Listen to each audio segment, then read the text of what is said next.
हजरत हरम bin Hayyan ताबी हैं, फरमाते हैं जब मैंने ये हदीस सुनी ना कि नबी पाक अलैहिस्सलाम ने फरमाया है कि हजरत अवैसे करनी उनकी दुआ की बरकत से अल्लाह मेरी उम्मत के लोगों की बख्शिश करेगा।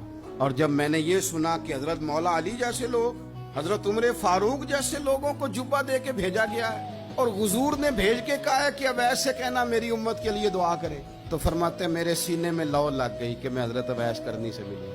मेरी तबीयत लग गई, मेरा शौक आ गया कि मैं ख्वाजा अवैस करनी रदी अल्लाह तआला अन्हु से मिलूं। मैं निकल पड़ा, अल्लाह के बंदे के लिए निकला। कहते मैं ढूंढने लगा हजरत अवैस करनी को, बड़े शहरों में गया पर वो मिले नहीं। हजरत हरम बिन हयान कहते मैंने बड़ी जगह ढूंढा पर मैं जहां जाता लोग कहते हाँ गंदमी रंग वाले, हाँ जिनके चेहरे पर कुछ बर्स के दाग हैं, वो जिनका चेहरा और वजूद बड़ा रोब वाला, वो अवैस करनी। कहते मैं ढूंढता ढूंढता जिस शहर में जाता